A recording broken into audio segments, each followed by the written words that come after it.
Welcome to the Leadership Decoded podcast, where we provide you practical tactics to help you lead at your very best at work and in your everyday life. I'm your host, Dr. Will Ramey, a former U.S. Army officer and combat veteran, a leadership development workshop facilitator, and executive education adjunct professor. Today, we're taking in your leadership inquiries with this Ask Me Anything episode edition.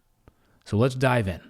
This episode is brought to you by Sweat Tent, the industry leader of the portable at-home wood-burning sauna. Being a leader can be stressful. That's why I've been a sauna user for many years. Did you know that consistent sauna usage 3 to 4 times a week not only relieves stress and improves sleep, but it also enhances your physical well-being and fosters mental resilience and cognitive clarity to be a better leader? And you no longer have to go to a crowded gym or buy one of those expensive and bulky at-home setups to experience the benefits of a sauna. Sweat Tent is the most portable and affordable at-home sauna on the market. The setup takes minutes and can reach 200 degrees in under 30 minutes. Harness the power of the Sweat Tent sauna to lead with clarity and poise. Sweat out stress, ignite creativity, and emerge a more focused leader. All Leadership Decoded listeners will receive $100 off when you use code LEAD100. Visit sweattent.com today to get $100 off your purchase with code LEAD100 at checkout.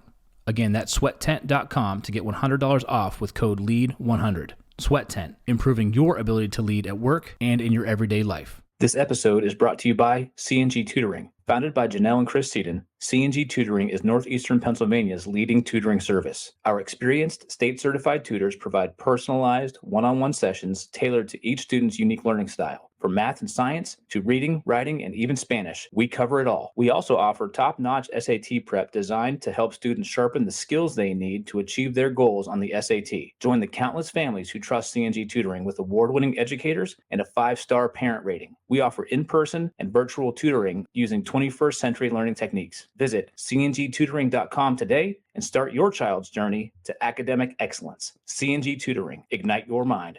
This episode is brought to you by Fit AF. As a leadership coach, I understand the importance of fueling both body and the mind. Balancing coaching sessions, workshops, and personal development can be demanding, and that's where Fit AF steps in. Fit AF offers an ever-changing menu crafted by top chefs and nutrition experts to ensure you're getting the best quality meals. Their diverse selection caters to various dietary preferences and needs, including keto, paleo, vegetarian, vegan, gluten-free, and more. As a valued listener, enjoy an exclusive offer. Get 20% off your first order of 7 meals or more by using code LEADER at checkout at fitafnutrition.com. Again, that's code LEADER for 20% off your first order of 7 meals or more at fitafnutrition.com. The first question comes to us from Allie.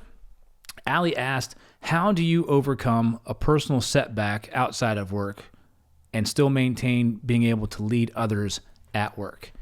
That's a great question, right? Because I truly believe that we are people first, and we happen to be responsible for leading others. Same thing with our team members. Our team members are always people first who happen to be a member of our team. We've got to take that into consideration. This human-centric approach to leading people. People are going to have setbacks. You're going to have things that don't go well day in and day out at home. And I don't subscribe to the old mantra of flip the switch, leave your personal stuff at home, and come in and do your job. Part of being a leader is being able to care for each other. But when you are the leader, how are you going to be able to navigate those waters to be able to pick up, dust off, and move forward so that you can lead with your team? I've experienced personal setbacks multiple times throughout my career as a leader. Whether that be a death in the family, whether that be a decision to move across the country, whether that be something as small as maybe a bad grade on a test or an exam on a class you're taking that you carry with you. And what I have found that works for me is you have to have a routine and practice in place so that when you have a setback, you're able to manage it. And you're not ruminating in that and thinking about it and just holding on and latching onto it and not letting go. So when you have a personal setback, there's a lot of different things that you can think about. For me, what works well is acknowledging that the setback occurred, understanding the emotion tied to it, acknowledging that emotion, and then trying to dive a little bit deeper into why am I attached to this specific reaction? What outcome was I expecting and what didn't occur? So that when I talk to myself figuratively, but when I have the conversation with myself, I'm navigating through the azimuth of where am I and where did I want to be? How was I set off track and how can I get back on track? To do that, you can't just set that aside. You can't just compartmentalize that. I was very good at compartmentalizing things. At least I thought I was. Turns out what it was, I was actually starting to build up stress. I was actually starting to hit burnout. I was becoming less patient. So I started to shift and practice ahead of setbacks, this idea of proactively dealing with stress. And then in the moment, successfully, positively acknowledging, what am I feeling? Why am I feeling this way? What outcome did I want? What's my attachment to that outcome? What can I do to shift it? When you have that built into your routines, you're going to be able to pick up and move through a lot quicker if you don't than if you don't. So this moves us through the process of acknowledging what's happening through that setback so that we can be resilient and bounce back quicker. So a few steps that you can take. One, acknowledge your emotions. Don't try to suppress your feelings. Allow yourself to experience your emotions and process the setback. Second, assess the situation. Analyze what went wrong, identify areas where you can improve, and then adjust your strategy and approach. Next, open communication. Inform your team about the setback if it's appropriate. Explain the situation without unnecessary details. You figure out what's going on and what's right, and then outline a plan to move forward. This models the way for your team members to take that into account when they have a setback as well. So now you have really opened the aperture of communication lines. Another thing you can do is seek support. Reach out to a colleague, a mentor, a therapist, an executive coach for guidance. Gain a different perspective. Have them help you talk through that inner critic, that inner self-talk, so that you can navigate and move forward appropriately at the pace that you need to, so that you can be there and present for your team. I love this one. Another step you can take then is focus on the learning. What can I learn from this situation? How can I grow from this situation? What does this tell me about myself? What does this tell me about a leader? When you view the setback as an opportunity for growth and identify key lessons, then you can apply them in the future. What is the message I'm trying to get right now? What is the lesson I need to see right now so that I can move through this and accept it and learn better or learn differently for next time? If you need to, another thing that you can do is set boundaries. If necessary, create that space to deal with the personal issues without letting them significantly affect your work performance. If you need to take the afternoon, if you need to take the hour, if you need to have a telemed appointment, whatever it may be, if you need to set that boundary because the setback is a little bit more significant or maybe it's more impactful, take the time that you need, set those boundaries up for a reason so that you can be present and you don't displace whatever is going on inside you with you. You don't displace that and take that out on your team. And last, say it time and time again, practice self-care. Engage in activities that help you manage stress in a healthy, positive manner. That help you manage your well-being in a healthy, positive manner. Exercise, outdoor time, healthy diet, time with friends and family. Whatever that may be, get those routines and rituals in place so you can safeguard and protect your mental health and well-being, because setbacks will occur. Now you're going to be prepared to deal with them when they happen so that you can be at your very best and present for your team. Allie, I hope that answered your question. The next question comes to us from Marie. How can leaders increase their self-awareness? So for me, this is connected directly to emotional intelligence. Great leaders that we don't just manage, we connect with our teams. But when leaders aren't self-aware, those connections break.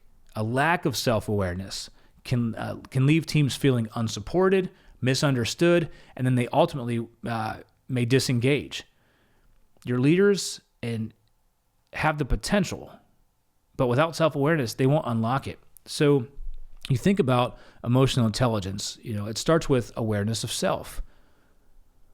Understanding how, and there's a myriad of things, your tone of voice, the pace with you speak, your body language, the time of day that you address your team, how you show up in the morning, are you prepared for meetings? A lot of it stems from, what your teams see is actually the secondary. They see your communication. They see your response. What they don't see is what's happening inside, the triggers of the context of the situation, the room, the who's in there, the what are you trying to accomplish. All those things to the left of the delivery, your team doesn't see.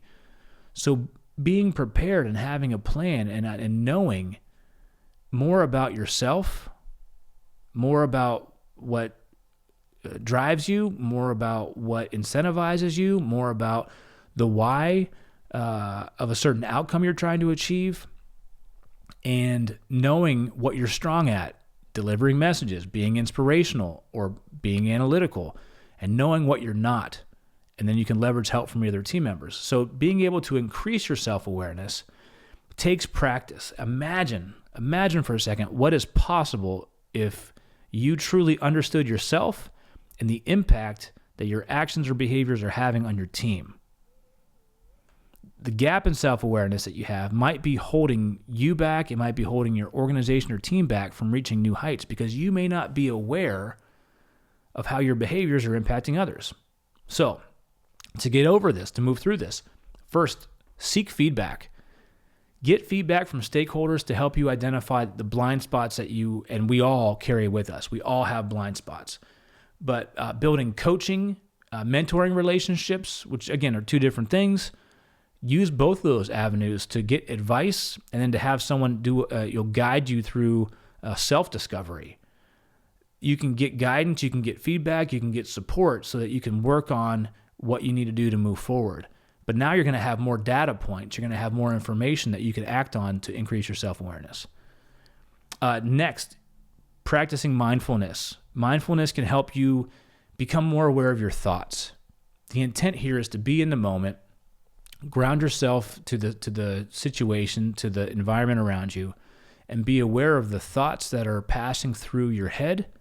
Be aware of the instances that are impacting or bringing those thoughts on, and the emotion that's related to that thought. So mindfulness can help you respond creatively instead of reacting. It can improve your focus, empathy, and adaptability because you're going to gain an understanding of it. But it starts with being here and being able to have a conversation with yourself internally, but while maintaining control of your reactions, your response, and how you move through conversations, communication, and situations at work. Next, practicing self-reflection. So being mindful is one thing, but then self-reflecting at the end of the day or right after a potential conflict, having that conversation with yourself and then jotting down those takeaways. What went well? What didn't go well? How did I respond? What do I need to do differently? What did I learn about myself in this situation? Takes it from thought, puts it in from pen into paper, which brings it into reality.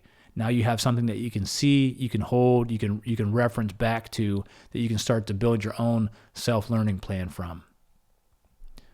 And lastly, increase your self-awareness. Participate in leadership development programs. Programs offer tools, they offer insights, they offer you a safe space to get your hands in and your mind on a subject, to practice it, to experience it in a safe environment so that you can go apply those tactics, you can apply what you learned in your work environment and continue to lead at your very best. Building self-awareness is something that you can increase and you can improve. Have a developmental program that you can participate in or go find one. Have trusted peers and colleagues, mentors and coaches that you can have conversations with, and then take time for yourself to reflect and write and make an action plan on where you want to improve. If you do this, your self-awareness is going to skyrocket and your emotional intelligence is going to improve. And research has shown time and time again that emotionally intelligent leaders outperform their peers exponentially. Thank you so much for your question. Marie, I hope this answered it for you. I want to thank you for tuning in to the Leadership Decoded podcast here in the Loop Internet Studio. If you enjoyed and found value in today's episode, like it, share it with your fellow leaders, share the information that you gained and what you learned so that we can all lead at our very best. If you're an organization who's interested in developing your future leaders and investing in your future leaders' abilities, I want to work with you. I provide hands-on, minds-on learning experiences where Participants will be able to take what we've learned and practiced and put it into play at work the very next day.